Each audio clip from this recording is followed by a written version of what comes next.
All right, ladies and gentlemen, the moment that you have been waiting for, Mr. Diaz's tutorial on how to find the volume and surface area of a compound prism item. So that means we have two prisms combined together, where we're going to be finding the volume of this one and adding it to the volume of this one. Then we're going to find the surface area of this one. We're not going to include the bottom side of this little guy because it's going to be touching the top side of this big guy. And then we're going to be adding them together. But let's start off with the volume. Let's do one thing at a time.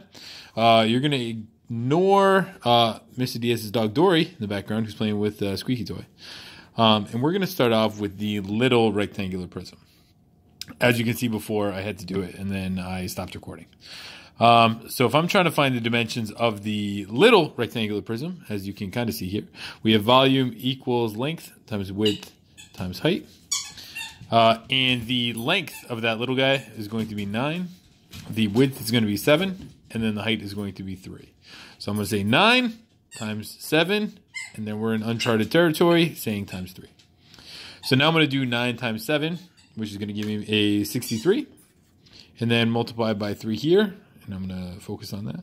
63 times 3 is going to be 189. And then because we're talking about volume, that's going to be cubic inches, because how many cubes are going to fit inside of there. After we have little, then I'm going to jump to the big prism here, where I'm going to multiply these 3 dimensions, my length, my width, and my height. I'm also noticing, just something I'm seeing right now, 15 in this picture definitely looks a lot longer than 25, so I'm thinking this is probably not to scale. But we're going to assume that all these dimensions are right. So I'm going to say volume equals length times width times height. And then I'm going to say my length is 15. My width is 25. And my height is 5. So now I'm going to do 15 times 25, which is 375, multiplied by 5. I asked my Amazon Alexa earlier, and she told me that. Thank you, Alexa. Of course. And then I did that earlier, so we have 1,875. Trust me. So now we have those 2 dimensions right here, which we can then add together.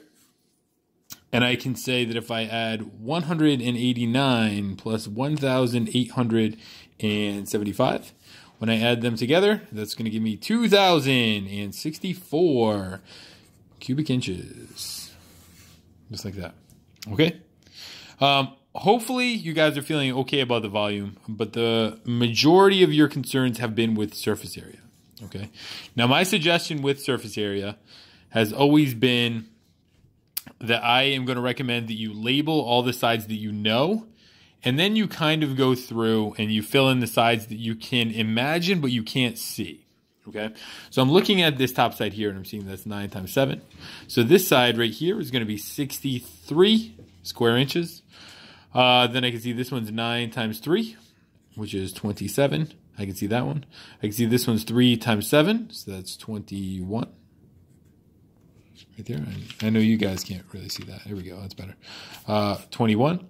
Then I can see that this one is going to be 5 multiplied by 15, so that's a 75. This one's a 25 multiplied by 5, so that's going to be 125, just like that. Now you'll notice that I saved this one, which actually is probably going to be the hardest face to find, but I don't think it's too scary. Let's save that for last. Let's do the bottom side. And I see the dimensions of the bottom. I'm going to write in bottom here. Dimensions of the bottom are going to be 25 multiplied by 15. So if that's the case, then I'm going to do 25 times 15 is 375. And I know that not because I am talented, but because I did it before. 15 times 25 is 375. So we get 375 is going to be the bottom. After that, then I'm going to say, what about the back side right here? Which I know is going to be a 5 multiplied by 15. So we have 5 multiplied by 15 that way. So that back side is 5 times 15, which is 75. The same thing that I did to get 75 there. This one was a 25 multiplied by 5 here. So we know this on the right is going to be the same on the left. So that's going to be 125. And on here, I know if this is 21, this little left is going to be 21.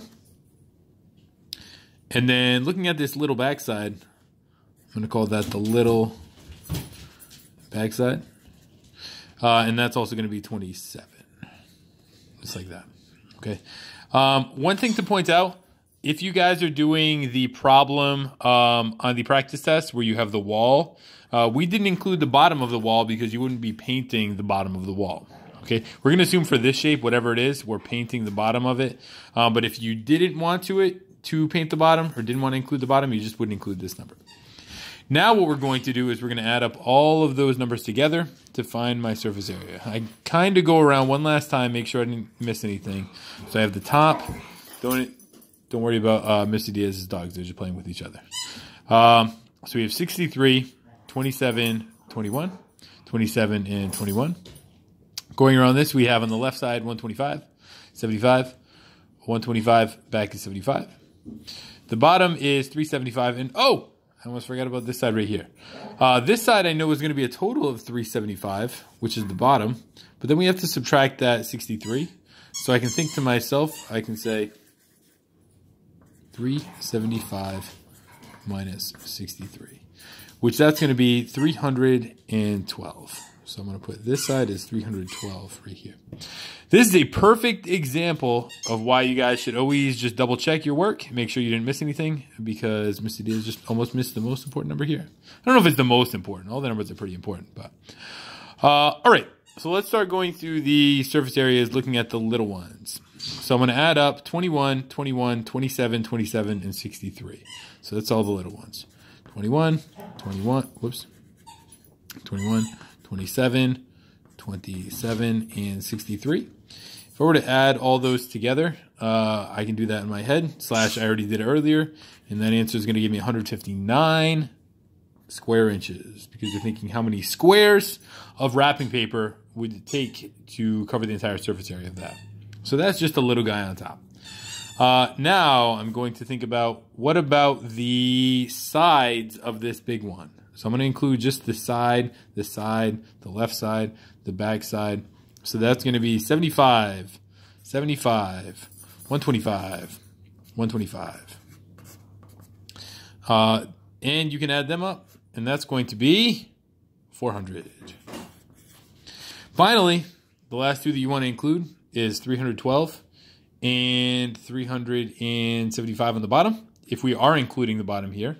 So I'm going to say 312, I don't need this plus sign here, force of habit, and 375, add them together, and that's 687. Now I'm going to give units for each of these, inches squared, inches squared, inches squared. Now I'm going to add these three together, which I could do in my head, slash I already did it before, and I'm going to get 1,246 inches squared for my surface area. And that's pretty much it. You can see that this is going to take you, it took me just under 9 minutes, but that was with me talking through each and every step. So it might take you, a problem like this realistically can take you 10, 12 minutes to do all the parts and label all the parts on here. So that way you can see each part of it and not miss anything. But that's what it takes to do well. If you have any questions, you can feel free to send me an email. If you don't have any questions, you can feel free not to send me an email. Your choice. All right. Thank you, guys. See you later.